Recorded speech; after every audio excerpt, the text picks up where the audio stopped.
कार्यक्रम सीधा कुरा जनतासँग हेर्नको निमित्त न्यूज 24 टेलिभिजन हेरेर बसिरहनुभएका र इन्टरनेटको माध्यमबाट विश्वभर हामीलाई हेरेर बसिरहनुभएका तमाम दर्शक महानुभावलाई हार्दिक स्वागत गर्दछु। म सम्झना भुजेल। एक समयका प्रतिपक्षी दलहरू भन्थे केपी शर्मा ओली सरकारले अध्यादेशबाट देश चलाएर सक्ने भयो। अहिले प्रतिपक्षमा पुगेका ओली भन्छन् शेरबहादुर देउवाको सरकारले अध्यादेशलाई उद्देश्य पूरा गर्ने माध्यम बनाएर देशलाई सक्यो। अध्यादेशलाई केन्द्रमा राखेर दलहरू बीचको आरोप प्रत्यारोप जारी छ। हुन पनि माधव कुमार नेपाल र उपेन्द्र यादवलाई सजिलो बनाइदिएर गत भदौ 2 गते जारी गरेको राजनीतिक दल सम्बन्धी अध्यादेश असोज 11 गते राति फिर्ता लिए। पार्टी फुटाउने प्रयोजनका लागि राजनीतिक दल सम्बन्धी अध्यादेश ल्याएको प्रष्ट भएको भन्ने ओलीको आरोप यहाँ सोरे आना सही साबित भएको छ। चलिरहेको संसद मध्यरातमा हठात बन्द गरेर बिहानै अध्यादेश ल्याउनु, संसद चालु भएकै अवस्थामा फिर्ता लिनु यो कदम पूर्णतः असंवैधानिक, षड्यन्त्रपूर्ण र बदनीयतपूर्ण रहेको भन्ने ओलीको गुनासोमा आपत्ति जनाउने ठाउँ वास्तवमा नै छैन।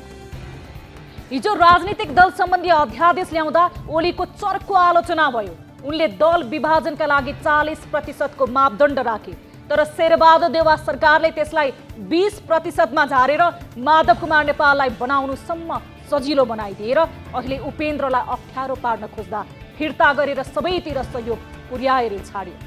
हिजो ओलीको विरोध गर्नेहरूले उही बाटो रोजेपछि अहिले उत्रनु अस्वाभाविक भने पक्कै होइन।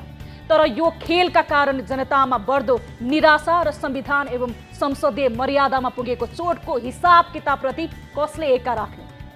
यो प्रश्न पेचिलो बन्दा यसको हिसाब किताब खोज्ने दिन पक्कै पनि आउनेछ। अध्यादेश संविधानले नै कल्पना गरेको सुन्दर अभ्यास हो, तर कसको हातमा नरिबल भने चाहिँ यसको हविगत यस्तो बनाइँदैछ कि दलहरूले आफ्नो स्वार्थको लागि मात्र यसलाई हतियार बनाउन थालेका छन्। अध्यादेश मार्फत पनि राज्य सञ्चालन गर्ने अवस्था आए त्यो सुविधा संविधानभित्र दलहरूका लागि सजाइएको छ। अप्रजातान्त्रिक होइन अध्यादेशको व्यवस्था, तर दलहरूको कारण यही अध्यादेश प्रजातन्त्रका लागि असहयोगी बन्दै गएको छ। राजनीतिक संस्कारको विकास भन्दा पनि अध्यादेश सत्ता लिप्साको अभिष्ट पूरा गर्न प्रयोग हुन थालेपछि आम जनता अध्यादेश भन्ने बित्तिकै आतंकित बन्न थालिसके। अरूले आफ्नो स्वार्थ साध्ने हतियार अध्यादेशलाई बनाउन थालेपछि संविधानवाद नै कमजोर यात्रातर्फ लागिसक्यो। प्रजातान्त्रिक संस्कार धरापमा पर्न थालिसक्यो। दलहरूले संसद र संविधान अनि प्रजातन्त्रमाथिको निष्ठामा नै प्रश्न उठाउन थालिसक्यो। कारण उनीहरूले गरेको अध्यादेशको दुरुपयोग। कानुन बनाउने, संशोधन गर्ने र खारेज गर्ने अधिकार र काम संसदको। संसद चालु रहेका बेला कानुन निर्माण, परिवर्तन वा खारेजी जस्ता कुरा संसद बाहेक अन्यत्रबाट हुन सक्दैन। ओलीजीले अघि सारेको यो तर्कसँग 100% सहमत हुने ठाउँ छ, तर हिजो उहाँले गरेको अभ्यास चाहिँ किन यति छिटो बिर्सेको होला? अहिले ओलीलाई यो प्रश्न उठाउने दम देउवासँग नहोला, तर जनतासँग भने अवश्य छ। बुद्धि नगुमाएको विवेकी समाज अझै छ। स्वतन्त्र विश्लेषण गर्ने जमात अझै जिउँदैछ। संविधानलाई सङ्कटमा पार्दा यसो होइन भनेर सच्याइदिएर दलहरूलाई सबक सिकाउने न्यायले सगरमाथा झैँ अटल छ। यही भएर थामिएको छ जनताको मन र देशको ढोकढुकी। दलहरूको यही ताल हेर्ने हो भने चित्त बुझाउने ठाउँ साँघुरो बन्दै गएको छ। संसारकै उत्कृष्ट संविधान दिए दलहरूले कुनै समय आम नेपाली जनताको माझमा पुगेर उनीहरूसँग बहस गरेर बनाइएका ती संविधान पनि काम नलाग्ने भनेर च्यातेर फ्यालिए। पछि अकल्पनीय जनताले अहिलेसम्मको चाहनालाई सम्बोधन गरेको भन्दै जम्बो संविधानबाट बनाइएको संविधानलाई पनि तिनै दलहरूले कागजको खोस्टो बनाउन उद्धित गरे। बिचरा नेपाली जनता सहनु भन्दा पर अब केही गर्ने अवस्थामा छैनन्। दलहरूमा बाँडिएको छ समाज। दलहरूले सिकाएकै भाषा बोल्न माहिर छ नेपाली समाज। चियाको चुस्की लगाउँदै घन्टौं घन्टा अध्यादेश, दलहरूको ताल र एमसीसी को बारेमा बहस गर्न उद्धत हुन्छ नेपाली समाज। तर यही समाजले उठाएको दल र तिनका नेताहरू कता जाँदैछन् भनेर निगरानी गर्न र उनीहरूलाई सही बाटोमा लान भनेर चेतावनी भने दिन सक्दैनन्। जसको कारण दलहरू जे गरे पनि जनता साथमा छन् भन्ने मानसिकताले ग्रसित छन्। हुन पनि 2007 सालदेखि नेपाली जनताले लड्दै आए, गोली थाप्दै आए, आन्दोलनको उभार ल्याउँदै अघि बढे, तर अहिले धोका भन्दा पर केही पाएन। बारम्बार लड्न र धोका पाउँदा पनि समाज उही मस्तीमा छ। नेपाली जनताको यो तालमाथि राजनीतिक दलहरूले संस्कार र सभ्यताको बाटो समाउन नसक्दा देशसँगै जनताको दुर्हत्ता पनि बढ्दो छ। अध्यादेशलाई लिएर दलहरूले पकाएको खिचडी हेर्दा लाग्छ दलहरूलाई सुध्रन अझै धेरै समय लाग्छ। आउनुहोस् यो सँगै सुरु गरौँ जनताको चासो, गुनासो र प्रश्न सहितको विशेष कार्यक्रम सीधा कुरा जनतासँग। लाइफबोय हात धुने समयका साथमा लाइफबोय।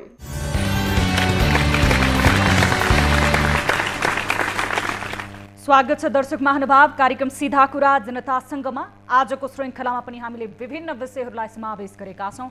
आज पहिलो विषय रहेको छ र समय सान्दर्भिक विषय रहेको छ कि आम जनचासोको विषय दल विभाजन सम्बन्धी अध्यादेशलाई यति बेला दलहरूले प्रतिपक्षमा बस्दाखेरि एउटा बोली बोल्ने र सरकारमा आफू सहभागी हुँदाखेरि त्यही कुरा जायज रूपमा प्रयोगमा ल्याउने गरेका छन् र दल विभाजन सम्बन्धी यो अध्यादेशको विषय रहेको छ आम जनचासोको विषय।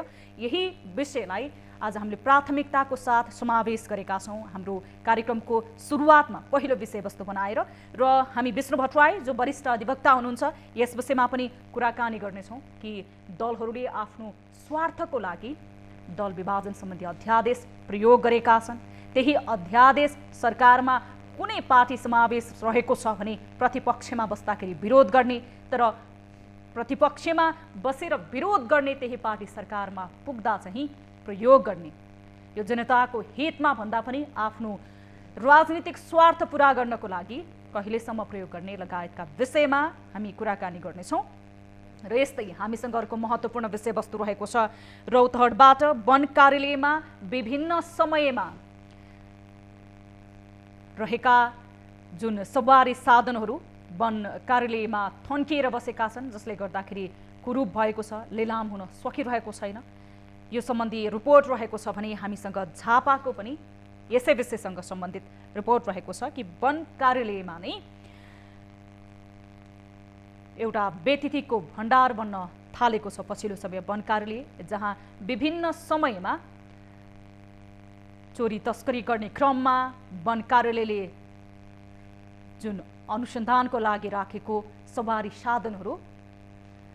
साधन धनीले लिन नआउँदाखेरि अहिलेसम्म अल्पत्र अवस्थामा रहेको र जसले गर्दा लिलाम हुन नसकेको यो लामो समयमा वन कार्यालयलाई कुरूप बनाएको यो विषयमा हामी सम्बन्धित निकायसँग पनि कुराकानी गर्नेछौँ। झापा र रौतहटको विषय रहेको छ जुन हामीले महत्त्वपूर्णका साथ उठाएका छौँ। यस अलावा कार्यक्रम अवधिभर तपाईँ दर्शक महानुभावले हामीलाई हाम्रो टोल फ्री नम्बर मार्फत कुनै पनि समस्या रहेको छ र गुनासो रहेको छ भने सम्पर्क गर्न सक्नुहुनेछ। यस्तै देश तथा विदेशमा रहनु भएको छ र कुनै पनि समस्यामा पर्नु भएको छ भने पनि हामीलाई हाम्रो अफिसियल फेसबुक पेज, युट्युब र यस्तै गरी भाइबर, व्हाट्सएप मार्फत पनि जोडिन सक्नुहुनेछ। आफ्नो समस्या र गुनासोलाई लिएर हामी निरन्तर तपाईँहरूको समस्या र गुनासोलाई लिएर सम्बन्धित निकायको ध्यान आकर्षण गराइरहेका छौँ र निरन्तर खबरदारी गरिरहेका छौँ। कार्यक्रमको सुरुवात गरौँ ताली वा गालीबाट। यसअघि हामीले उठाएको विषय थियो माधव कुमार नेपाललाई छोडेर गएका 10 भाइहरूमाथि केपी शर्मा ओलीले गरेको व्यवहार सही हो भन्ने प्रश्नमा 59.6% अर्थात् 496 जनाले सही हो भन्दै तालीमा, 40.4% अर्थात् 336 जनाले सही भएन भन्दै गालीमा आफ्नो अमूल्य मत व्यक्त गर्नुभएको छ। यो मतलाई आधार मान्दा ओलीले गरेको व्यवहार नै ठिक हो भन्ने दर्शक बढी देखिनु भएको छ। यो मतले नेताहरूमा स्थिरता र धैर्यताको कमी देखियो भन्ने सन्देश पनि दिएको बुझ्न सकिन्छ। अब ताली वा गालीको लागि आजको विषय अध्यादेशलाई लिएर दलहरूबीच चलेको आरोप प्रत्यारोप देख्दा कस्तो लाग्यो? ठिक हो यिनीहरू यस्तै हुन् भन्नेले तालीमा, होइन दलहरूको पारा ठिक देखिएन भन्नेले गालीमा भोट गर्न सक्नुहुनेछ। हाम्रो पात्रोको एप्लिकेसन मार्फत भोटिङ सुरु हुन्छ अबबाट। यहाँहरूले आफ्नो अमूल्य विचार र प्रतिक्रिया हाम्रो पात्रोको एप्लिकेसनमा ताली वा गालीमा गएर जनाउन सक्नुहुनेछ। हामीले कार्यक्रमको प्रत्येक श्रृङ्खलामा आम जनसरोकारको विषय र सार्वजनिक महत्त्व राख्ने विषयलाई प्राथमिकताको साथ हाम्रो प्रश्न केन्द्रित गर्दै आएका छौँ यहाँहरूको अमूल्य मत र प्रतिक्रिया बुझ्नको लागि। अब लागौँ पहिलो विषयवस्तुतर्फ। अध्यादेशको विषयवस्तु रहेको छ कि दलहरूबीच अहिले अध्यादेश विवाद चुलिएको छ। अध्यादेशलाई बाधा अड्काउ फुकाउको रूपमा संविधानभित्र कल्पना गरिए पनि यसको प्रयोग अनुशासनहीन बनेको कानुनविदहरूकै ठहर छ। अध्यादेशलाई प्रजातान्त्रिक संस्कार मानिए पनि यसको जथाभावी प्रयोगले प्रजातन्त्रमाथि नै धावा बोल्न सक्ने र संविधानवादको अभ्यासमा असर पार्ने सम्म ठानिएको छ। राजनीतिक दल सम्बन्धी अध्यादेश तत्कालीन केपी शर्मा ओली सरकारको पालामा ल्याउन खोज्दा सर्वत्र विरोध भएपछि त्यो कदम रोकियो। तर त्यही अध्यादेश वर्तमान सरकारको पालामा ल्याएर खारेज पनि गरियो। दल सम्बन्धी ल्याइएको अध्यादेशलाई लिएर देश दलहरूसँगको मान्यताको आधारमा विभाजित बन्दै गएको छ। तर अध्यादेशलाई लिएर भइरहेको अध्यादेशले कस्तो असर पार्दैछ नेपालको संविधान र संसदीय मान्यतालाई, यही विषयमा केन्द्रित भएर हामी कुराकानी गर्छौँ वरिष्ठ अधिवक्ता विष्णु भट्टराईसँग। नमस्कार विष्णु सर, स्वागत छ यहाँलाई कार्यक्रम सीधा कुरा जनतासँगमा। हजुर धन्यवाद, नमस्ते। अब अध्यादेश ल्याइयो, खारेज पनि गरियो, संघीय संसदको अधिवेशन अन्त्य गरेर ल्याइयो, तर संसद चालु अवस्थामा रहँदा यसलाई खारेज गरियो। यो संविधान र संसदीय मर्यादा अनुरूप छ या छैन? यो वास्तवमा विधिको शासन भन्दा पनि शासकको विधान, रुल अफ ल होइन कि रुलर्स ल को अवस्था हो। जतिखेर तपाईलाई मनपर्छ त्यतिखेर अध्यादेश ल्याउने र जतिखेर तपाईलाई आवश्यक पर्दैन त्यतिखेर फाल्ने कुरा गर्नुभयो भने संविधानको धारा 114 को व्यवस्थालाई हेर्ने हो भने संसदको अधिवेशन नचलेको अवस्थामा मुलुकमा तत्काल केही गर्न आवश्यक पर्यो भने मन्त्री परिषदको सिफारिसमा राष्ट्रपतिले अध्यादेश जारी गर्ने संवैधानिक व्यवस्था छ।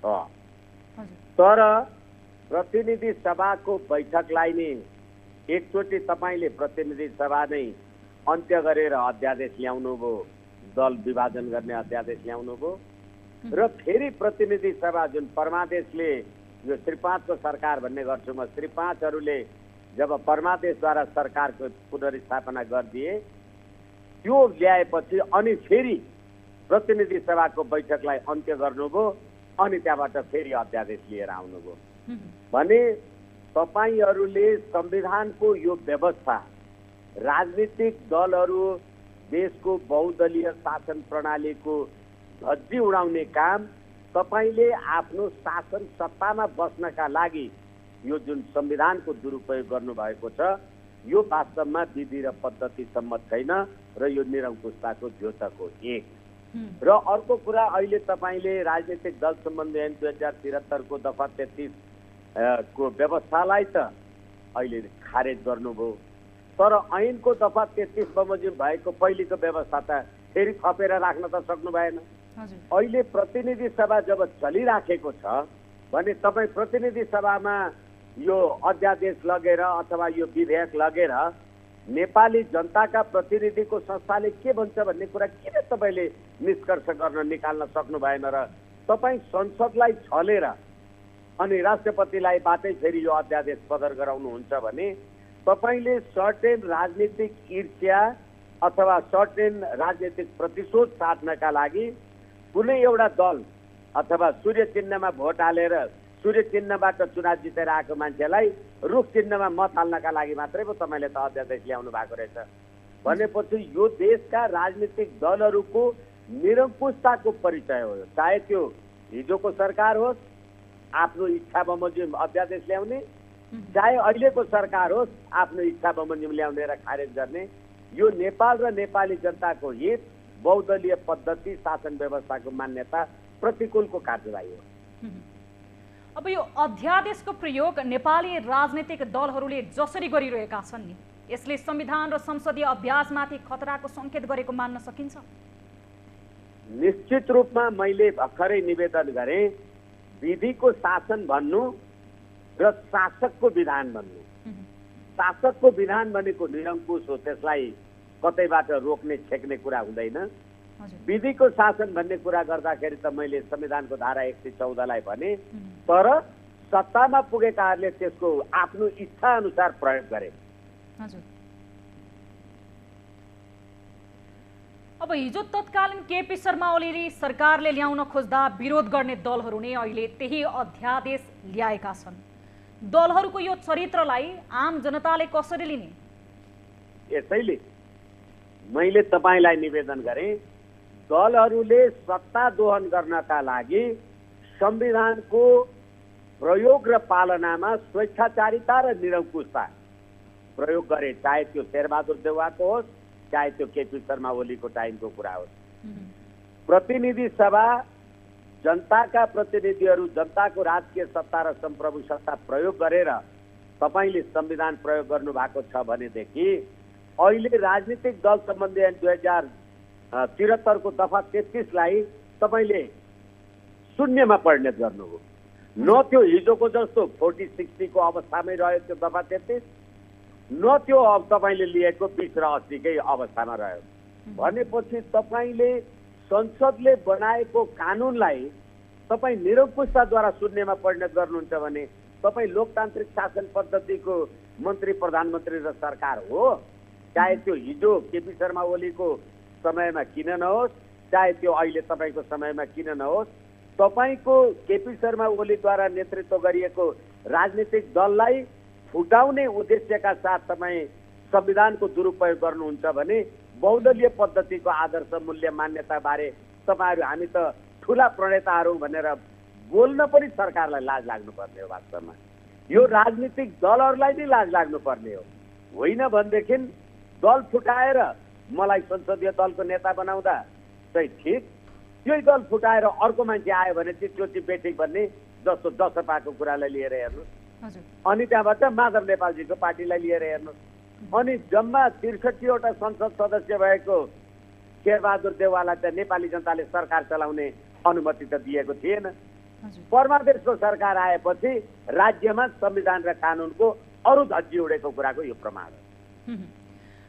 अब अध्यादेशको प्रयोग प्रजातान्त्रिक संस्कार भन्दा पनि सत्ता लिप्साको लागि बढी प्रयोग भएको यहाँले बताउनु भयो। अब यसको असरहरू के देखिन्छ? यसको असरहरू मैले एउटा कुरा त भर्खरै तपाईलाई निवेदन गरेँ, अहिले राजनीतिक दल सम्बन्धी ऐन 2073 को दफा 33 मा दल विभाजन सम्बन्धी व्यवस्था छ।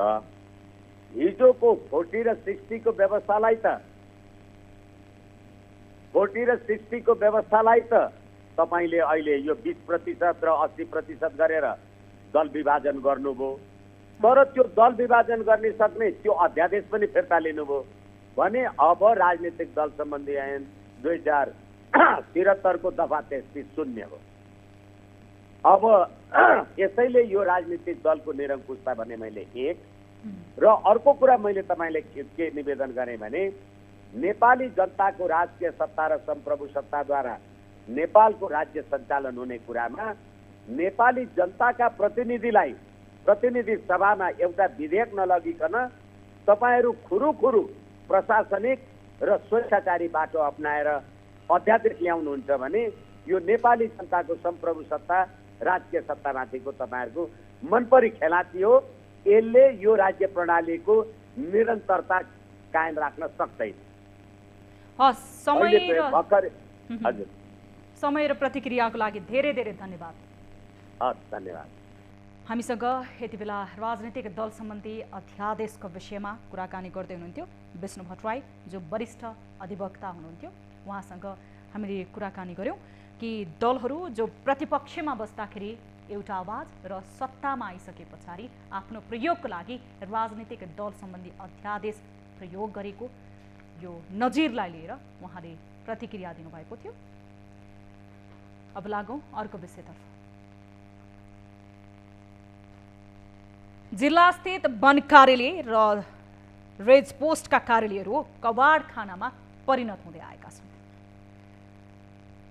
कवाडखानामा परिणत हुँदै गइसके पछाडि यसको यो झन्झटिले कानुन प्रक्रिया र वनको मुद्दाहरूमा अपनाउनु पर्ने जटिलता एवं ढिला सुस्तीका कारण वन कार्यालयहरू कवाडखानामा परिणत हुँदै गएका हुन्। तस्करी गर्दा बरामद भएका काठदेखि लिएर तस्करीमा प्रयोग भएका सवारी साधनहरूको कारण वन कार्यालयको अवस्था कवाडखानाभन्दा फरक हुँदैन। बरामद भएको काठ बिक्री गर्दा अपनाउनु पर्ने झन्झटिलो प्रक्रिया र पक्राउ परेका सवारी साधनहरू सम्बन्धित धनीले लिन नआउँदा एवं लिलाम हुन नसक्दा वन कार्यालयहरूको अवस्था नाजुक बन्दै गएको छ। सर्वसाधारण काठको अभावमा छटपटिन्छन्, तर किन्न जाँदा वन कार्यालयले हाल बेच्न नसक्ने गरी कानुनले बाँधेको छ, जसले गर्दा सर्वसाधारण विदेशबाट आयात गरिएको काठ महँगो मूल्यमा किन्न बाध्य छन्। त्यसमाथि काठ तस्करीमा प्रयोग भएका सवारी साधनको लिलाम गर्नुपर्दा पनि झन्झटिलो अवस्था अपनाउनु पर्ने हुँदा धेरै सवारी साधनमा खिया लाग्दा छोडेर जाने अवस्थामा पुगेका छन्। अझ तराईका जिल्लाहरूमा छोडेर भाग्न सजिलो हुने भएकाले काठको तस्करीमा भारतीय नम्बर प्लेटका सवारी साधनहरू प्रयोग गर्ने प्रवृत्ति पनि पछिल्लो समय बढ्दो छ। रौतहटबाट हाम्रा टिभी जर्नलिस्ट बालविक्रम कार्कीले पठाएको यो रिपोर्ट हेरौँ। राजस्वमा यसरी चुना लगाउँदैछ वन कार्यालयले। डिभिजन वन कार्यालयले विभिन्न समयमा पक्राउ गरेका काठ तथा सवारी साधनहरू समयमै लिलाम गर्न नसक्दा करोडौंको राजस्व गुमिरहेको छ।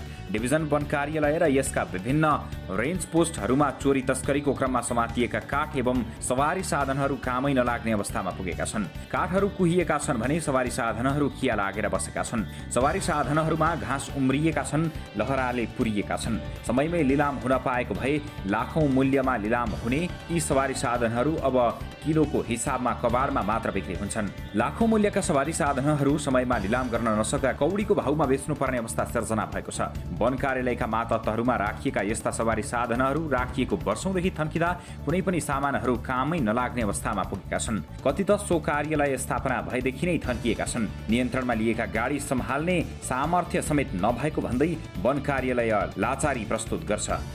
मुद्दा काठहरू वा व्यवहारिक काठहरू जुन बरामद भएका काठहरू यहाँ घाटपत्तीमा रहेको छ, त्यो काठहरू समयमा सदुपयोग नहुँदा, समयमा त्यसलाई बिक्री वितरण नगर्दा एक त यहाँ राख्ने ठाउँको अभाव र अर्कोतिर त्यो काठको गुणस्तर दिन प्रतिदिन खसिँदै गएर काठहरू कुहिने अवस्थामा पुगेको छ। र अर्कोतिर अर्को सुरक्षाको पनि कुरा, यो काठहरूले जोगाउनु पनि गाह्रो हुन्छ। र चिरान काठहरू कतिपय हुन्छ, त्यसलाई अब यसो मान्छेले काँधा पनि बोकेर लान सक्ने भएको हुनाले त्यसले जोगाउनु पनि गाह्रो हुँदो रहेछ। अनि त्यही कारणले गर्दा कर्मचारीहरू जस्तै फिल्डमा काठहरू राखिएको छ। लिलामीका लागि थुप्रिएका सवारी साधनहरूको चाङ। डिभिजन वन कार्यालयको तथ्याङ्क अनुसार जिल्लाभर ट्रक 6 वटा, ट्र्याक्टर 15 वटा, मोटरसाइकल 30 वटा, साइकल 292 वटा, टायर गाडा 106 वटा, पिकअप भ्यान 4 वटा, टेम्पो एउटा र मिनी बस एउटा लिलाम गर्नुपर्ने अवस्थामा छन्। त्यसैगरी 21500 क्युफिट काठ र 38.5 क्युफिट दाउरा पनि लिलामीको पर्खाइमा छन्। वन रक्षकहरूले गस्तीको क्रममा फेला पारेका र पक्राउ परेका काठ तथा सवारी साधनहरू खुल्ला स्थानमा राखिएका कारण वर्षौंदेखि घामपानीको कारण कामै नलाग्ने अवस्थामा पुगेका छन्। वन कार्यालयहरूमा ठाउँको अभावले गर्दा त्यस्ता साधनहरू जथाभावी अवस्थामा राखिएका छन्, जसले गर्दा ती कार्यालयहरू कुनै कवाडखाना भन्दा कम देखिएका छैनन्। डिभिजन वन कार्यालय रौतहटले गत वैशाख 27 गते प्रदेश वन निर्देशनालय जनकपुरलाई पत्राचार गरेर मोल कायम गरी सवारी साधनहरू लिलाम गर्न अनुमति मागे पनि आजसम्म सो कार्यालयले दिएको छैन। झन्झटिलो र लामो कानुनी प्रक्रियालाई दोष दिने सिवाय वन कार्यालयसँग अर्को जवाफ छैन। हाम्रो बाध्यता भन्ने भन्दा पनि अब यो कानुनको कुराहरू हो र देशकाल परिस्थिति अनुसार अहिले चाहिँ अब सबै कुराहरूलाई समायोजित गर्दै जाने हो भने अब यो ढिलो भएको मलाई महसुस भएको छ। तर अब ढिलो हुँदाहुँदै पनि म के भन्न चाहन्छु भने यसको छिटोभन्दा छिटो डिभिजन वन कार्यालयले चाहिँ अब पुलिस निर्देशनालय, वन मन्त्रालय, वन विभाग सबैसँग समन्वय गरेर यसको चाहिँ लिलाम प्रक्रियामा लाग्नेछ। तस्करीमा प्रयोग भएका मोटरसाइकल भारतीय नम्बर प्लेटका। तस्करहरूले तस्करीको लागि प्रयोग गर्ने मोटरसाइकलहरू प्राय भारतीय नम्बर प्लेटका हुने गरेका छन्। यदि तस्करीको क्रममा पक्राउ परे पनि छोडेर भाग्न सजिलो हुने र सवारी धनीको पनि पत्ता नलाग्ने हुनाले तस्करहरूले भारतीय नम्बर प्लेटका मोटरसाइकलको प्रयोग गर्ने गरेको वनका कर्मचारीहरू बताउँछन्। वनले समातेका बेवारिसे एवं तस्करीको काठहरूको मुद्दा प्रक्रियामा गएपछि मुद्दाको छिनोफानो नहुन्जेलसम्म लिलाम गर्न नपाइने नीति भएकाले लिलामीमा समस्या आउने गरेको छ। कतिपय मुद्दाहरू जिल्ला अदालत हुँदै उच्च अदालत तथा सर्वोच्चसम्म पनि पुग्ने गरेकाले मुद्दा सकिन कति वर्ष लाग्छ केही टुङ्गो हुँदैन। यसरी मुद्दाको अन्तिम फैसला कुर्नुपर्ने कानुनी बाध्यताले देशैभरबाट राज्यले वर्षेनी अरबौं राजस्व गुमाइरहेका छन्। यता समयमा लिलाम नहुँदा काठहरू कुहिएर कामै नलाग्ने अवस्थामा पुगेको छ भने उता काठ आवश्यक पर्ने सर्वसाधारणहरूले पनि काठ किन्न खोज्दा पनि पाइरहेका छैनन्। उनीहरू आवश्यक पर्ने काठ भएर पनि वन कार्यालयले उपलब्ध गराउन नसकेकाले तस्करहरूबाट जोखिम उठाएर महँगो मूल्यमा खरिद गरेर काम चलाउन बाध्य छन्। वनको काठ कुहिएर जानु अनि सर्वसाधारणको तस्करबाट किन्नुपर्ने बाध्यतामा स्थानीय छन्। वन कार्यालयमा चाहिँ जम्मा भएका काठहरू एउटा खालको चाहिँ राम्रो नीति बनेर समयमा लिलाम नहुँदाखेरि एक त जनताले घर बनाउँदाखेरि सस्तो महँगो मूल्यमा काठहरू किनेर उपयोग गरिरहेछन्। ती काठहरूलाई राम्रोसँग चाहिँ एउटा सिस्टम बनाएर लिलामीमा लैजाँदाखेरि जनताले त्यो काठ प्रयोग गर्न पाउँथे। त्यसबाट जनतालाई पनि फाइदा पुग्थ्यो र सँगसँगै राज्यलाई पनि फाइदा पुग्थ्यो। कानुनको अभावमा वर्षेनी राज्यले अरबौंको राजस्व गुमाउँदै यसरी समयमै लिलाम गर्न मिल्ने ठोस कानुनको अभावमा वर्षेनी राज्यले अरबौं रुपैयाँ राजस्व गुमाइरहेको छ। यता सर्वसाधारणहरू भने आवश्यक काठहरू खरिद गर्न पाइरहेका छैनन्। यो समस्या समाधानको लागि राज्यले छुट्टै कानुन बनाएर लिलाम प्रक्रिया छोटो बनाउनु पर्नेतर्फ अहिलेसम्म ध्यान दिएको छैन। छुट्टै वन अदालतको स्थापना गरेर होस् वा मुद्दाको सम्पूर्ण अधिकार जिल्ला वन अधिकारीलाई दिएर होस्, यस्ता मुद्दाहरू छिटो टुङ्ग्याउन सके राज्य र सर्वसाधारणहरू दुवैको हितमा हुने जानकारहरू बताउँछन्। यस विषयमा कुराकानी गर्नको लागि हामीसँग प्रत्यक्ष टेलिफोन सम्पर्क मार्फत जोडिनु भएको छ डिभिजन वन कार्यालय रौतहटका प्रमुख अमरदेव यादव। हामी उहाँसँग कुराकानी गर्नेछौँ। अमर सर नमस्कार, स्वागत छ यहाँलाई कार्यक्रम सीधा कुरा जनतासँगमा। धन्यवाद। अब एकातिर आम जनता जसले महँगो मूल्य तिरेर विदेशी काठका फर्निचरहरू किन्न बाध्य छन्, अर्कोतर्फ काठ यसरी कुहिएर गइरहेको छ अर्थतन्त्रलाई नै घाटा हुने गरेर। अब तपाईँकै कार्यालय परिसरमा मात्र पनि यति धेरै काठ शुद्धका सवारी साधनहरू थन्किएर बसेका रहेछन्। कहिलेदेखि हो सर यो? धेरै पुरानो छ। अब भन्ने हो भने अब 10-15 वर्ष अगाडिदेखि नै छ धेरै मेसिनरी सामानहरू। हजुर। तर अब यो कस्तो छ भने यो दुई किसिमको कुरा छ। मैले अब राज्यको कानुनको कुरामा जाने हो भने मुद्दामा रहेकालाई मुद्दा फैसला भएपछि त्यसमा ठहरे बमोजिम हुने हो। अब मुद्दामा अदालतले के फैसला गर्छ त्यो अनुसार हुन्छ र बेवारिसीमा रहेकाहरूको लागि आम्दानी बाँधेर गर्ने हो। अब यसको लागि पनि कानुनी के छ भने अब अहिले त देशमा संघीयताको कारणले पनि मलाई लाग्छ धेरै कुराहरू ओझलमा परेको हो र मैले फाइल तयार गरेर अब वैशाख 27 गतेतिर पठाइसकेँ मैले प्रदेश निर्देशनालयमा। मलाई उताबाट आदेश आउन साथ मैले यो सबै मेसिनरी सामानहरूलाई जुन चाहिँ हामीले कानुनको विधि पुर्याएर गर्नुपर्ने छ त्यो सबै हामी लिलाम गर्छौँ। अब यहाँले बताउनु भयो कानुनी प्रक्रिया झन्झटिलो भएको कारणले गर्दाखेरि पनि अब काठ कुहिनु पर्ने अवस्थामा, सवारी साधन खिया लाग्नुपर्ने अवस्थामा, लिलाम नहुने अवस्थामा रहेको छ भनेर यस अगाडि पनि तपाईहरूले दबाब दिनुभएको थियो सम्बन्धित सरकार राख्ने निकायलाई, आफूभन्दा माथिल्लो निकायलाई, मातहतको निकायलाई? मैले दबाब भन्दा पनि हामीले रिक्वेस्ट गर्ने हो होइन। अब कानुन भनेको कुरा कस्तो नै सर्वविदित सबैले मान्य हुनुपर्ने कुराहरू छ। तर यहाँ कस्तो छ भने विधिका कुराहरूमा कार्यविधिहरू निर्देशिका यी कुराहरू सबै अवलम्बन गर्नुपर्ने अवस्था आउँछ। अब यो मै दोषी छु ऊ दोषी छ भने भन्दा नि परिस्थितिजन्य कुराहरू हो। यो दोषी भन्दा पनि यो अहिले जुन जे देखेको छु मैले अब त्यो चाहिँ छिटोभन्दा छिटो मलाई आदेश आयो भने त्यो चाहिँ जुन खेर गइरहेको सम्पत्ति छ, जुन चाहिँ ह्रास भइरहेको छ त्यो मेसिनरी सामानहरूको त्यो चाहिँ जोगाउन सकिन्छ र राज्यलाई केही फाइदा गराउन सकिन्छ। अब को दोषी हो भन्ने कुराहरूमा त अब यो केलाउने मलाई खासै त्यति देखिन। हजुर हजुर। जस्तो अब काठ कुहिएर गए अनि बरामद भएका सवारी साधनहरूमा खिया लागेर काम नलाग्ने भयो भने त्यसको असर त सरकारलाई नै पर्छ। एकदम त्यही हो। तर अब मैले के भने अब काठको कुराहरूमा मान्छेहरूले खेर गयो यो भयो भने अब काठ एकचोटि पानी पऱ्यो भने कालो देखिन साथ मान्छेहरू त्यसमा गर्छ र वन कार्यालय धेरै सराप छ पनि। मैले हजुरलाई के 5-7 वर्षदेखि चाहिँ त्यस्तै चाहिँ वन पैदावार आपूर्ति समितिमा 3-4 हजार CFT काठ त्यतिकै बसिरहेको थियो। मैले त्यो सबै चाहिँ नियमन गरेर 2 करोड भन्दा बढीको चाहिँ आम्दानी हुने गरी मैले चाहिँ सबै पुरानो काठहरू बेचेँ। अब यो जुन मुदामा रहेको काठहरू छ त्यो हाम्रो पहुँचभन्दा अलिक फरक छ, तर यसलाई म चाँडैभन्दा चाँडै नियमन गर्नेछु भनेर म यहाँ भन्न सक्छु हजुर। अब अमरदेव सर, तपाईँ सम्बन्धित व्यक्ति हुनुहुन्छ, बरामद भएका सवारी साधन लिन काठ तस्करहरू नआउनुको कारण चाहिँ के लाउनु भएको छ? कारबाहीको डर हो अथवा बढी जरिवाना हो? बढी जरिवाना होइन, अब यो त कानुनी प्रक्रियामा जानेलाई त अब कसले लिन आउँछ र त्यो त लिलाममा जानेको हो, यो व्यक्तिलाई दिने होइन। तस्करीमा चाहिँ बढी भारतीय नम्बर प्लेटको सवारी साधनको प्रयोग भएको रहेछ, यो कारण के होला? अब यो कारण भन्दा पनि अब यो तराईमा हजुरको बढी भन्दा बढी अब यो इन्डियन चाहिँ अब प्लेटहरू चलेको हुन्छ, त्यही बेला उनीहरूलाई सजिलो पनि हुन्छ अनि यो त्यो पनि हुनसक्छ। अब यसको विस्तृत छानबिन गर्नलाई त हजुरले त ट्राफिक वा जो यसको सम्पर्की यातायातसँगै सोध्नुपर्छ, किनभने अब यो वनसँग जोडिएको क्षेत्र जुन छ यो तराईको क्षेत्र, त्यसलाई हामी देहात भन्छौँ होइन। त्यो देहाततिरको प्रायः जसो मान्छेहरू अब यी कम मूल्यमा पर्छ इन्डियन गाडीहरू, अनि त्यो प्रयोग गर्ने जस्तो लाग्छ। अब यहाँ डिलरसँग किन्नु त्यसको दोबर मूल्य पर्छ, त्यो पनि होला जस्तो लाग्छ। तर अब यो तस्करहरूले यस्तो प्रयोग गर्ने भनेको भन्दा पनि नेपाली नम्बरका पनि गाडीहरू प्रयोग हामीले देखेका छौँ। भर्खरै हामीले अलि भर्खरै नयाँ गाडी नै भन्दा पनि हुन्छ, बोलेरो गाडी छ यो अब 52 CFT काठ बोकेको गाडी हामीले चुरेवाबाट आउँदै थियो, त्यो हामीले समात्थ्यौँ, धेरै जोखिममै अवस्थामा समात्थ्यौँ।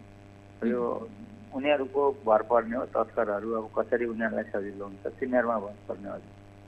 अमरदेव सर, यहाँले बताउनु भयो 10-15 वर्षदेखि नै यसरी काठ कुहिने अवस्था र त्यसै गरी सवारी साधन लिलाम नहुने अवस्थामा रहेका छन् भनेर भर्खरै आफ्नो सक्रियता देखाएको पनि यहाँले बताउनु भयो। अब यो प्रक्रियागत रूपमा गएन भने चाहिँ अब कार्यालय परिसरमा काठ थुप्रेरै बस्ने, सवारी साधन थुप्रेरै बस्ने हुन्छ हो? होइन, अब मैले भने नि अब मलाई त अब धेरै पनि 6-7 महिना भयो आएको। अब मैले मात्रै सबै गरेर कुरा होइन, यो सबैको सामूहिक रिपोर्टमा गर्ने हो। अब यहाँहरूले यो कुरा उठाइदिनु हो, धेरै मलाई सहयोग पनि हुने भयो, सबैले चासो पनि लिन्छन्। यो सबैको चासोको विषय हो, राज्यको स्रोत छ, राज्यको सम्पत्ति यसरी खेर जानु ठिक होइन। त्यसैले मैले के भन्न खोजेको, म चाँडोभन्दा चाँडो यो चाहिँ नि अब मैले पठाइसकेका छु उताबाट माथिल्लो कार्यालयबाट, उहाँबाट हामीलाई आदेश आउन साथ हामीले लिलामी प्रक्रियामा जान्छौँ, यसमा कुनै हजुर। हुन त अब यो 10-15 वर्षको अवधिमा वन कार्यालयका प्रमुख भएर धेरैजना व्यक्ति पुगिसक्नु भएको होला, तपाईँ आउनुभएको नि 6-7 महिना भइसकेछ, तर सक्रियता चाहिँ किन नदेखाएको त? हजुर, अब आरोप खेप्ने वनको चाहिँ स्रोत कस्तो छ भने यो सबैलाई चाहिने स्रोत हो हजुर। अब सबै यो राजा रङ फकीर सबैलाई वनको स्रोत चाहियो, सोत्तर पत्तर स्याउला काठ आदि सबै चिज दाम्ने भएर यो चाहिँ कस्तो छ भने यसलाई प्रक्रियामा नियमन गर्नको लागि धेरै कुराहरूमा पनि राज्यको स्रोतहरू अगाडि बढ्नुपर्छ। यो राज्यको पहिलो सूचीमा आयो भने बल्ल चाहिँ नि वनको स्रोत र प्राकृतिक स्रोतहरूलाई चाहिँ नि जोगाउनमा मद्दत गर्छ। अब हामीले कुहिएर गएका काठहरू यो मेसिनरी सामानहरू मात्रै होइन कि अब वन जङ्गल नै भोलि सङ्कटमा पर्ने अवस्था देखिन्छ।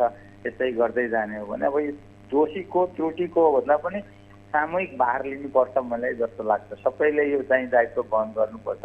सम्बन्धित सरोकार राख्ने निकाय तपाईँहरू जस्तो जो तपाईँ वन डिभिजन कार्यालयको प्रमुख हुनुहुन्छ, यस अगाडि आएका व्यक्तिहरू अन्य कर्मचारीहरू बढी जवाफदेही हुन्छन् नि होइन?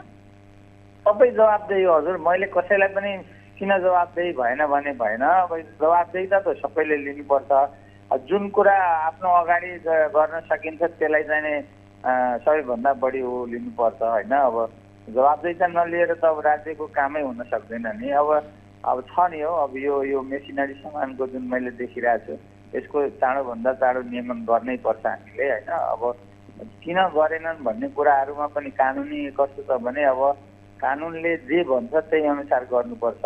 तर अब यो प्रक्रिया पुरा गर्दाखेरि अब कहिले चाहिँ अब कहीँ नआउने आदेशै नआउने, अब मैले पनि अब 3 महिना भइसक्यो होला आदेश मागेको होइन। अब त्यो होला। अब कतिपय अवस्थामा तपाईहरूलाई काम गर्दाखेरि एक किसिमले झन्झटिलो प्रक्रिया त छँदैछ। आम स्थानीयको सर्वसाधारणको तपाईँहरूको कार्यालयलाई लिएर तपाईँहरूको नेतृत्वलाई लिएर चाहिँ के जहिले पनि गुनासो रहेको छ, प्रश्न रहेको छ भने सामान्य एउटा उपभोक्ता एउटा स्थानीय सेवा काट्न जाँदाखेरि चाहिँ त्यहाँ एक किसिमको कानुनी प्रक्रिया पुरा गर्नुपर्ने, नियम बनाउने, तर धेरै काठ तस्करी चाहिँ फेरि वन डिभिजन कार्यालयका कर्मचारीको सेटिङमा नै हुने, यसलाई चाहिँ कसरी सम्बोधन गर्नुहुन्छ? म चाहिँ अब त्यही भने नि अब जवाबदेहिताको कुराहरू हो होइन। अब अहिलेको अब यहाँहरूको संवाददाताहरू हुनुहुन्छ, उहाँहरूलाई थाहा होला। अब धेरै सक्रियता देखाए पनि यहाँ अलि बुझाइ फरक हुने रहेछ।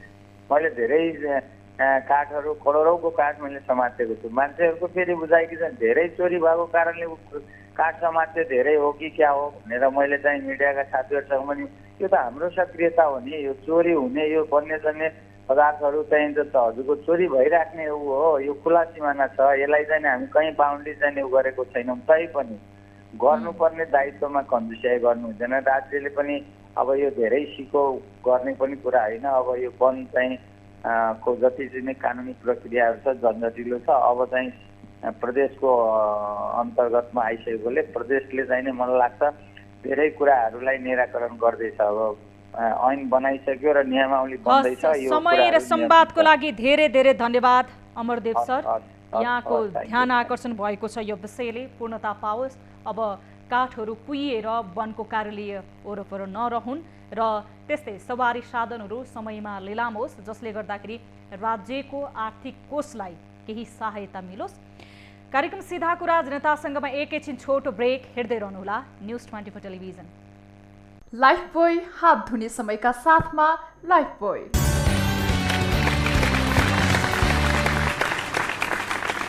ब्रेकपछि स्वागत छ दर्शक महानुभाव। कार्यक्रम सीधा कुरा जनतासँगमा। कार्यक्रममा यति बेला कोही दर्शक आफ्नो समस्या सहित जोडिनु भएको छ, हामी उहाँसँग कुराकानी गर्नेछौँ। नमस्कार, कहाँबाट को बोल्दै हुनुहुन्छ? नमस्कार, मेरो नाम मिना सुनार हो, घर दुलेगौडा तनहुँ जिल्ला हो। मिनाजी, के समस्याले हामीलाई सम्झाउनु भयो? मेरो छोराको नाम रोनिक सुनार हो। के अरे मेरो छोरालाई ज्वरो मात्रै आएको थियो म्याडम। ज्वरो आएर मैले अन्नपूर्ण हस्पिटल पोखरामा लगेको थिएँ। हजुर। ज्वरो आएर पोखरा लिएर गएको, लगेर उस भर्ना गरेपछि लगेदेखिबाट दुध खाना दिएन। दुध खाना नदिएर त्यहाँ उस दिउँसो भर्ना गरेर राख्यो। त्यहाँ फेरि जस्तो बिमारीलाई पनि त अन्नपूर्ण हस्पिटलमा जस्तोलाई पनि आइसियुमा राख्दो रहेछ। आइसियु भनेको त आइसियु त के अरे उस ठुलो मान्छे पनि सानो मान्छे पनि जम्मै चाँठा उसलाई पनि चाँठा बिमारीलाई पनि जम्मै आइसियुमा राख्दो रहेछ। के अरे अब चाँठा राख्दो रहेछ। उस दिउँसो मेरो छोरालाई भिडियो एक्सरे गरिएको छ। मेरो छोरालाई भिडियो एक्सरे गरेपछि यस्तो रोग छ भनेर देखाइएको छैन। त्यहाँबाट उस दिउँसो दिनभरि नर्सहरूले गर्नुभयो, राम्रै गर्नुभयो। त्यहाँबाट दिउँसो त्यो शङ्कर पौडेल आएर हेर्नुभएको छ। हेरेर मात्रै जानुभएको छ। मेरो बच्चालाई छुनु भएको छैन, हेरेर मात्रै जानुभएको छ। त्यहाँबाट बेलुका आउनुभयो। बेलुका आएर फेरि मेरो बच्चालाई चाहिँ पुरै राति 9 बजीतिर हो कि 9:30 यति टाइम भन्ने थाहा भएन। त्यति बेला आएर पुरै ठुलो मान्छेलाई जम्मै छेकेर हेर्नुभयो। जाँच्नु भएको छैन, जम्मै छेकेर हेर्नुभएको छ। त जाँच्ने कुरा ल्याएर जाँचिएको पनि छैन कि मेरो छोरालाई। पुरै ढाकेर पैसा लगाएर ढाकेर हेरिएको छ। हेरिएर फेरि त्यो राति के अरे दिलीप मण्डल आयो, एकताल आयो मजाले मेरो छोराको साँझमा आएर दिलीप मण्डल आएछ। आँखा घोच्दै आँखा हेर्दै गरेको छ। त अक्सिजन लगाएको थियो। यसरी अक्सिजनले यसरी आँखामा घोचिदिने गर्छ। यस्तो नगर्नु न बच्चालाई भने। बच्चा रोइरहेको छ। बच्चा रुँदा पनि मेरो हात फाल्दै मसित रिसाएको छ। तर राति मेरो श्रीमान चाहिँ के अरे दिनभरि ड्युटीमा हुनुहुन्थ्यो। बेलुका चाहिँ बाबुलाई सन्चो छैन भनेर उहाँ हस्पिटलमा भेट्न जाँदाखेरिमा हामी त अब दिनभरि बाबु अब खेलिरहेछ। अब खेलिरहेपछि त अब आनन्द हुन्छ नि त, ढुक्क हुन्छ नि त। ढुक्क बसी अब बाबा जानुभयो। बाबा गएपछि एकछिन हेर्नु है बाबुलाई हेर्नु। बाहिर गएर आउँछु भनेर बाहिर गएर भित्र आउँदाखेरि त उसले जबरजस्ती भेन्टिलेसनमा हालिदिएको के रोग देखाएर दिनभरि हामीलाई केही रोग देखाएको छैन। बाबा गएपछि त उता निमोनिया भएछ अरे मुटु फुलेछ भनेर न्यु पारेर उसलाई त जबरजस्ती भेन्टिलेसनमा हालिदिएछ। मिनाजी तपाईँको छोरा कति वर्षको हुनुहुन्थ्यो? उस यही दिन के अरे 7 गते साउनको 8 गते लगेको 8 गते चाहिँ यही दिन 16 महिना लागेको हो कि मेरो छोरा। अहिले तपाईँको बच्चाको स्वास्थ्य अवस्था कस्तो छ? मारिदियो कि त्यही दिन लगेर मारिदियो त मैले भन्दैछु। त्यही दिन मारिदियो के अरे दिलीप मण्डल र यो शङ्कर पौडेलले दुईटाले सिक्नको लागि भेन्टिलेसनमा त्यो बिमारी मेरो बच्चा बिमारी थियो भने हजुर तपाईँ एक आमा हुनुहुन्छ, आफ्नो बच्चा गुमाउँदाको पीडाले छटपटाइरहनु भएको छ। तपाईँलाई धैर्य धारण गर्नको लागि हामी आश्वासन बाहेक त अरू केही पनि दिन सक्दैनौँ। तपाईँले अस्पताल प्रशासनसँग सोध्नुभयो कि के कारणले यस्तो गरियो भनेर? भन्दैछु के अरे उस दिनभरि हामी बिमारी छ हुनेलाई यस्तो रोग भनेर देखाएको छैन। बेलुका बाबा एकैछिन भेट्न जाँदाखेरिमा उसलाई रोग देखाएर जबरजस्ती भेन्टिलेसनमा हालिदिएछ। हामी बाहिर गएर एकछिन बाहिर गएर भित्र आउँदाखेरि जबरजस्ती हालिदिएको छ। त्यहाँ अब निकालेर अब त्यस्तो अब हालिदिइरहेछ। निकालेर हिँड्न पनि अब सकिएन, कता त छेडिएको छ। त्यहाँ रातभरि फेरि त्यो भेन्टिलेसनमा हाल्ने डाक्टर चाहिँ त्यो शङ्कर पौडेल रातभरि आएकै छैन के, रातभरि आएकै छैन। त्यो दिलीप मण्डल मात्रै छ, दिलीप मण्डल छ एकचोटि आएछ। त्यो बेस हुने सुई हालेको छ। एकपल्ट 3:30 बजे आएर त्यसले कपडाले मुख ढाकेर अँठ्याएको छ कि मेरो छोरालाई। त दिलीप मण्डलले कपडाले मुख ढाकिदिएको छ। त्यहाँबाट यो बच्चालाई हेर्ने यो डाक्टरले हो कि सिरियस गार्डले हो के? मिनाजी, यो विषयमा हामी सम्बन्धित अन्नपूर्ण अस्पताल जहाँ तपाईँले आफ्नो छोराको उपचार गराउनको लागि लिएर जानुभएको थियो, 16 महिनाको छोरा हुनुहुन्थ्यो, उपचारको क्रममा उहाँको मृत्यु भएको यो दुःखद विषय हामीसँग आफ्नो गुनासोको रूपमा साट्नु भएको छ। यो विषयमा हामी सम्बन्धित सरकार राख्ने निकाय र अस्पताल प्रशासनसँग, अन्नपूर्ण अस्पताल प्रशासनसँग बुझ्नेछौँ। हाम्रो टिमको साथीले तपाईँसँग कोअर्डिनेट गर्नुहुनेछ। आफ्नो गुनासो लिएर हामीसँग जोडिनुभयो, धेरै धेरै धन्यवाद। अब लागौँ अर्को विषयतर्फ। वन कार्यालयको अवस्था जताततै उस्तै छ। रौतहटपछि झापातर्फको वन कार्यालयको बेतिथि, झापामा पनि उस्तै छ। सरकारले वर्षिने राज्य कोष खर्चिएर करोडौँको गाडी किन्ने गर्छ, तर आफ्नो नियन्त्रणमा रहेका करोडौँ मूल्य पर्ने गाडीहरू भने कवाडीले पनि नलैजाने अवस्थामा वर्षौँदेखि थन्किएका छन्। वन कार्यालयले विभिन्न समयमा नियन्त्रणमा लिएका गाडीहरू व्यवस्थापनको अभावमा माटोमा मिल्ने अवस्थामा पुगेका छन्। झापाबाट हाम्रा टिभी जर्नलिस्ट युवराज आचार्यले पठाएको वन कार्यालय झापाको यो असक्षमता समेटिएको यो रिपोर्ट हेरौँ। डिभिजन वन कार्यालय झापाले विभिन्न समयमा पक्राउ गरेको सवारी साधन माटोमा मिल्ने अवस्थामा पुगेको छ। लामो र झन्झटिलो कानुनी प्रक्रियाका कारण करोडौं मूल्य बराबरका त्यस्ता सवारी कबाडीमा परिणत हुँदै गएको हो। डिभिजन वन कार्यालयले काठचोरी, तस्करी तथा अवैध निकासीमा प्रयोग हुँदा विभिन्न समयमा नियन्त्रणमा लिएको सवारी साधन विगत 10 वर्ष अघिदेखि लाम बिक्री हुन सकेको छैन, जसका कारण सरकारले उक्त सवारी साधन बापत प्राप्त हुने लाखौं राजस्व समेत गुमाएको छ। डिभिजन वन कार्यालय परिसरमा वर्षौं अघिबाट थन्किएको ट्रक, ट्र्याक्टर, पिकअप साथै अन्य सवारीका साधनहरूको मूल्याङ्कन दैनिक ओह्रालो लाग्ने अवस्थामा छ। पक्राउ परेको समयमा ती सवारी नयाँ वा चलाउन सकिने अवस्थामा हुने भए पनि सम्बन्धित मुद्दाको फैसला हुँदासम्म कबाडीमा परिणत हुने गरेको छ। कार्डसँगै पक्राउ परेका त्यस्ता सवारीको मूल्य पक्राउ परेको मितिमा त्यसको अवस्थाको आधारमा कायम गरिने र सोही आधारमा त्यसको लिलामका लागि मूल्य निर्धारण गर्ने कानुनी व्यवस्था छ। तर त्योसँग सम्बन्धित मुद्दा फैसला हुन वर्षौं लाग्ने भएकाले त्यस्ता सवारीको मूल्य तथा आयु घटेर जाने र खरिदकर्ताले नकिन्ने हुँदा सवारी कबाडी बन्ने गरेको छ। अवैध ओसार पोसारमा पक्राउ परेका सवारी मूल्याङ्कन समितिले सवारीसँग सम्बन्धित मुद्दा फैसला भएपछि निर्धारण गरेको मूल्यको आधारमा बिक्रीका लागि सूचना जारी गर्नुपर्ने कानुनी व्यवस्था रहेको छ। तर लामो र झन्झटिलो कानुनी प्रक्रियाका कारण करोडौं मूल्य बराबरका सवारी भने त्यस बेलासम्म बेकामे बन्ने गरेका छन्। गाडीहरू भनेको सबै वन पैदावार अनियमित तरिकाले वन पैदावार चोरी निकासी सम्बन्धी मुद्दामा पक्राउ गरिआएका हुन् हैन। त्यो पक्राउ पर के छ भने मान्छेहरूलाई अब त्यतिखेर अदालतमा, जिल्ला अदालतमा मुद्दा पेश हुन्छ। अब जिल्ला अदालतको आदेश बिना हामीले कुनै पनि काठ बरामद भएको वन पैदावार अथवा गाडीहरू लिलाम गर्न पाइँदैन हैन। त्यही भएर पनि रहेको छ यिनीहरू। अब वन पैदावारको हकमा चाहिँ प्रत्येक वर्ष हामीले लिलाम गरेर काठ दाउराको चाहिँ लिलाम आदेश आएको हुन्छ र हामीले लिलाम गरेर बिक्री गरेर राजस्व आम्दानीमा छौँ। गाडीको चाहिँ अहिले त्यसम्ममा त्यसरी लिलाम आदेश नआएको हुनाले यो गाडीहरू रहिरहेको छ। यसरी अवैध ओसार पोसारमा प्रयोग भएका सवारी साधनहरू कार्यालयले नियन्त्रणमा लिएपछि समयमा नै आवश्यक कारबाही पूरा गर्ने वातावरण बनाउन सके सरकारले प्राप्त गर्ने राजस्व खेर जाने थिएन। यस सम्बन्धी सम्बन्धित निकायले बेलैमा चासो दिनुपर्ने भए पनि किन बेवास्ता भइरहेको छ? जवाफदेही बन्नुपर्नेहरूको तत्काल ध्यान जाओस्। यस विषयमा थप कुराकानी गर्नको लागि हामी टेलिफोन सम्पर्कको प्रयास गरिरहेका छौँ। यद्यपि यति बेला टेलिफोन सम्पर्क उठाउनु भएको छैन। युवराज मास्के जो प्रमुख हुनुहुन्छ वन डिभिजन कार्यालय झापाका, उहाँसँग यस विषयमा कुराकानी गर्नेछौँ। यद्यपि सरकारी ढुकुटी नै रीतिने गरेर सबैभन्दा धेरै काठहरू कुहिएको अवस्थामा रहेका छन् र त्यसै गरी नियन्त्रणमा लिएका सवारी साधनहरू खिया लाग्ने अवस्थामा छन्, जसको लिलाम गरेर केही रकम मात्र आयो भने पनि राज्य कोषको लागि सबैभन्दा ठुलो टेवा पुग्ने थियो। तर व्यवस्थित नीति नहुँदाखेरि र कानुनी झन्झटिलो प्रक्रियाको कारणले गर्दाखेरि यत्रतत्र नेपालको वन डिभिजन कार्यालयहरूमा सवारी साधन र काठहरू कुहिएर बस्नुपर्ने अवस्था सृजना भएको छ। यो वर्षौँदेखिको अवस्था हो, तर यसको लागि व्यवस्थापनको लागि निचोड कुनै पनि निक्लिएको छैन।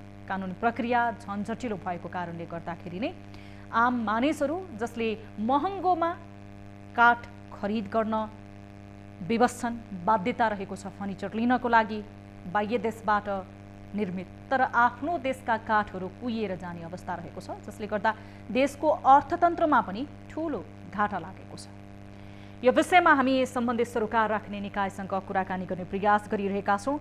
हामीले यो विषयमा युवराज मास्के जो प्रमुख हुनुहुन्छ डिभिजन वन कार्यालय झापाका, उहाँसँग निरन्तर टेलिफोन सम्पर्क गरिरहेका छौँ।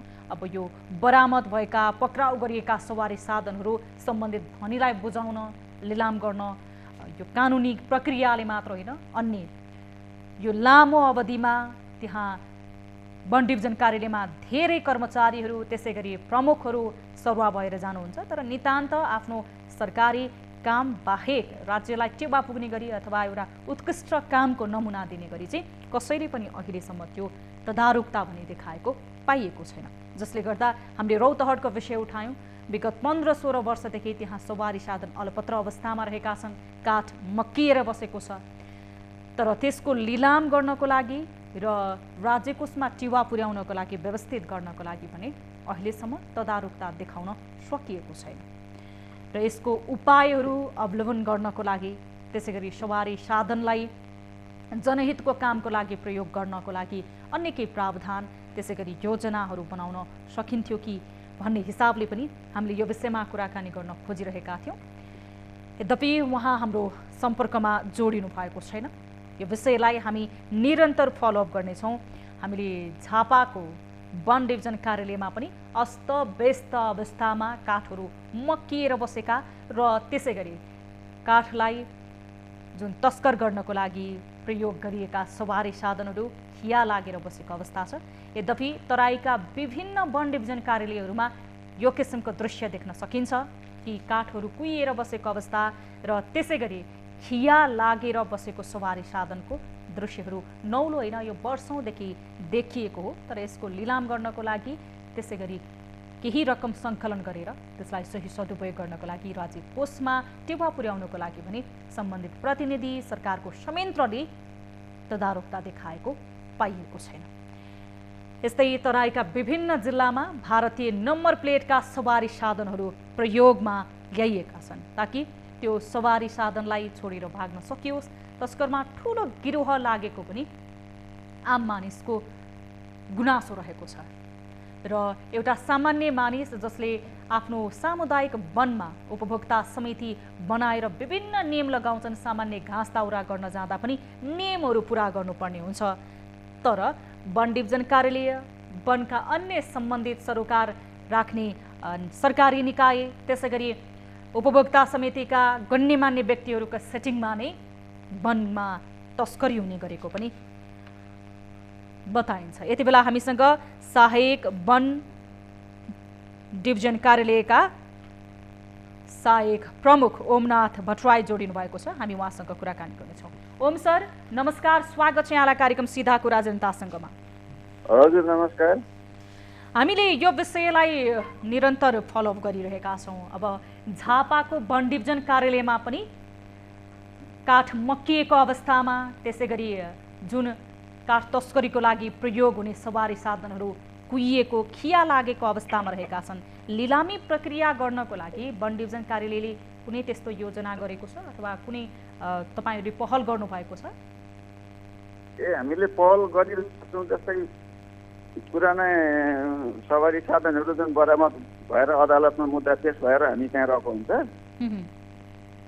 तिनीहरूलाई चाहिँ लिलाम प्रक्रिया अगाडि बढाउन हामीले प्रदेश मन्त्रालयमा पत्रचार गऱ्यौँ। हजुर। अनि सम्बन्धित अदालतमा पनि त्यो कुरा राखेको छ, छलफलको चरणमा छ र मन्त्रालयबाट चाहिँ एउटा मूल्याङ्कन समिति गठन गरिदिएको छ। अब त्यो मूल्याङ्कन समितिको बैठक राखेर त्यसले मूल्याङ्कन गरेपछि हामी लिलाम बिक्रीको प्रक्रियामा छौँ अहिले। तपाईँहरू प्रक्रियामा रहनु भएको छ। यो पहिलोचोटि तपाईँहरूले प्रक्रियामा जानुभएको, सम्बन्धित सरकार राख्ने निकायको ध्यान आकर्षण गराउनु भएको हो कि आफै तदारुकता देखाएर यस अगाडिको नजिरलाई हेर्ने हो भने पनि लिलाम भएको कुनै त्यस्तो उदाहरणहरू छ? होइन, योभन्दा हामीले 2 वर्ष अगाडि पनि एकचोटि थोरै आदेश, विभागीय आदेश लिएर लिलाम गरेको थियो होइन। हजुर। अनि त्यो थियो। अनि अहिले चाहिँ हामीले के छ भने त्यो प्रत्येक गाडीको चाहिँ त्यो यान्त्रिक कार्यालयबाट बोलाएर प्रत्येक गाडीको नम्बरिङ अनि के अरे यो इन्जिन नम्बरहरू के टिसी नम्बरहरू निरीक्षण गराएर उहाँहरूको प्रतिवेदन लिनुपर्दो रहेछ। अनि प्रतिवेदन लिएर मात्रै चाहिँ अनि त्यस्तो लिलाम प्रक्रियाहरू अगाडि बढाएर अनि आफ्नो माथिल्लो निकायबाट आदेश लिएर अनि त्यो मूल्याङ्कन समिति गठन गरिदियो हाम्रो प्रदेश मन्त्रालयले। अब मूल्याङ्कन गराएर अनि प्रक्रियामा जाने हो। कति समय लाग्छ तपाईँहरूले प्रदेश सरकारसँग कोअर्डिनेट गर्न अनि त्यस पछाडि प्रदेश सरकारले तपाईँहरूलाई कार्यान्वयन गर भनेर चाहिँ निर्देशन दिनु? होइन, त्यो आइसकेको छ, चिठी आइसकेको छ हामीलाई होइन।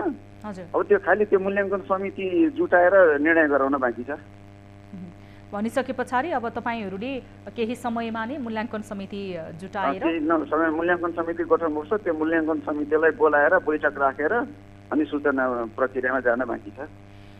ओम सर, जस्तो वनको सुरक्षाको लागि भनेर एक किसिमले सुरक्षाकर्मीहरू खटाइएको हुन्छ, त्यसै गरी अन्य तपाईँहरू जस्तो प्रतिनिधिहरू हुनुहुन्छ जो वन कार्यालयमा राष्ट्रले दिएको सेवा सुविधाले नै वन डिभिजन कार्यालयलाई निगरानी गरिरहनु भएको छ। तर पनि यो तस्करी रोकिने क्रम चाहिँ छैन, दिनानुदिन बढ्दो छ। यसलाई चाहिँ कसरी लिन सकिन्छ? यस्तो छ, क्षेत्रफल ठुलो हुन्छ, कर्मचारीहरू सीमित हुन्छ होइन। हजुर। अनि त्यो रात साँझको मौका छोपेर चोरले त कता चोरौँ, कर्मचारी कतिखेर के बसे खानामा बसेका छन् अथवा अर्कोतिर ड्युटी गएको छन् भन्ने थाहा पाएर हाम्रो पनि ड्युटी गर्दा रहेछन् क्या यता कता काठ तस्करहरूले। जस्तै हामी एउटा क्षेत्रमा गयौँ भने अर्को क्षेत्रतिर उनीहरूको सञ्जालबाट अर्को क्षेत्रतिरबाट गर्ने। अनि फेरि हाम्रो त के छ भने झापामा अहिले जङ्गली हात्तीले धेरै दुःख दिइरहेको छ। अनि जङ्गली हात्तीहरूले चाहिँ रातिहरू चाहिँ जङ्गली हात्तीको जनताको सुरक्षाको लागि उनीहरूको बाली नाली खाने, घर भत्काउनेतिर त्यता लाग्दाखेरि उनीहरूले मौका चोक्ताहरू छन्। हात्ती आएको छ, त्यतातिर गएको छ टोली भनेर अर्कोतिर त्यो यता कता त्यस्तो चोरी निकासी गर्दाखेरि त्यस्तोलाई पनि हामीले समातेर चाहिँ कारबाही गरिरहेका छौँ। अब विभिन्न उपभोक्ता समितिहरू छ, त्यसै गरी अन्य सरकार राख्ने तपाईँहरू मातहतका निकायहरू पनि छन्। यसको बावजुद पनि यो तपाईँले बताएअनुसार हामीभन्दा पनि अगाडि रहेका छन् तस्करीहरू भनेर। अब ती तस्करहरूको मनोबल बढिरहनुको कारण चाहिँ के हो? होइन, त्यस्तो अहिले व्यापक रूपमा छैन, यता कता फाटफुट हो झापामा होइन। अहिले झापामा त झापामा जति पनि 11% वन छ सबै सामुदायिक वनमा हस्तान्तरण भएर उपभोक्ताहरूले संरक्षण गर्दै हुनुहुन्छ होइन। त्यही पनि यता कता त्यस्तो नियमित तस्कर हुने होइन, यता कता कहिले काहीँ झुकेर आकल झुकलमा गर्ने हो नि तिनीहरूले। अब नियमित नभए पनि आकल झुकलमा चाहिँ गर्छन्, तर सामान्य एउटा मानिसले त्यही वनबाट आफ्नो घाँस दाउरा गर्नुपर्दाखेरि चाहिँ अनेक नियम छन्। तर यहाँ आरोप तपाईँहरूलाई पनि के लाग्छ भन्दाखेरि वन डिभिजन कार्यालयका त्यसैले उपभोक्ता समितिका नै अलिकति चल्तापुर्ता मान्छेहरू सबैको सेटिङमा यहाँ तस्करी भइरहेको छ। केही % ती आकल झुकल भेटिएका मात्र होइन, सेटिङ छैन। राखिएका झापामा हुन्। सबै त्यसबाहेक सामुदायिक अन्य त वनको खुल्लमखुल्ला सक्रिय तस्करी पनि हुनुहुन्छ, भइरहेको छ भनिन्छ। झापामा त सामुदायिक वनका मान्छे सक्रिय हुनुहुन्छ, त्यस्तो सेटिङ चाहिँ हुँदैन होइन। अब उहाँहरूले पनि संरक्षण गर्दै हुन्छ, हामी पनि साथ दिइराखेका हुन्छौँ, सबैको मिलेर गरिराखेका हुन्छ। कहिले काहीँ छुट त्यो नगर्ने मात्र हो, अरूतिर हेरिकन झापामा त। अब यो न्यूनीकरणको लागि तपाईँहरूले के कस्तो नीतिहरू अवलम्बन गरिरहनु भएको छ? न्यूनीकरणको लागि त हामीले अब उपभोक्तालाई अलिक सक्रिय गराउने, हाम्रो कर्मचारीहरू पनि अब रात दिन सक्रिय नै हुने होइन। अनि स्थानीय अब एफएमएहरू भयो, पत्र पत्रिकामा पनि वनको संरक्षण, वन डढेलो नियन्त्रणका कुरा हामी प्रचार प्रसार पनि गरिरहेका हुन्छौँ।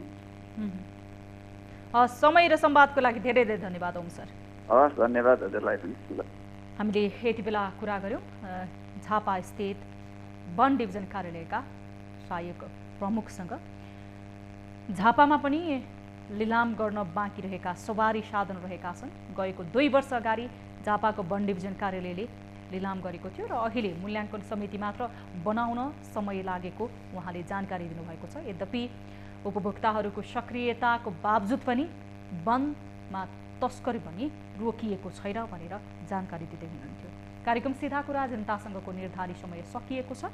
थप न्युजको लागि हाम्रो वेबसाइट www.news24nepal.com हेर्न नभुल्नुहोला। साथै तपाईँले हामीलाई हाम्रो अफिसियल फेसबुक पेज, युट्युब, यस्तै भाइबर र व्हाट्सएपबाट देश तथा विदेशमा रहनु भएको छ र इन्टरनेटको पहुँचमा हुनुहुन्छ भने आफ्नो समस्या र गुनासो लिएर हामीलाई सम्झन सक्नुहुनेछ। यस्तै तपाईँहरूले हाम्रो टोल फ्री नम्बरमा जुनसुकै समयमा सम्पर्क गर्न सक्नुहुनेछ। 24 घण्टा हाम्रो 24 हेल्प डेस्क तपाईँहरूको लागि खुल्ला रहेको छ। 1660 011 24 24 98 015 7 24 24 98 84 011 037 मा कुनै समस्या र गुनासो छ भने सम्झन सक्नुहुनेछ। यस्तै काठमाडौँ उपत्यकामा हुनुहुन्छ र देशभित्रै तपाईँलाई पाएक पर्छ र सहज छ भने हाम्रो कार्यालय पानीपोखरी काठमाडौँमा आएर तपाईँले आफ्नो समस्या र गुनासो हामीसँग प्रत्यक्ष रूपमा राख्न सक्नुहुनेछ। हामी निरन्तर तपाईँहरूको समस्या र गुनासोलाई प्राथमिकताको साथ उठाउँदै सम्बन्धित निकायको ध्यान आकर्षण गराइरहेका छौँ भने खबरदारी गरिरहेका छौँ। कार्यक्रम सीधा कुरा जनतासँगबाट म सम्झना भुजेल बिदा माग्दछु। हेर्दै रहनुहोला न्युज 24 टेलिभिजन। हामी निरन्तर न्युजमा छौँ। नमस्ते।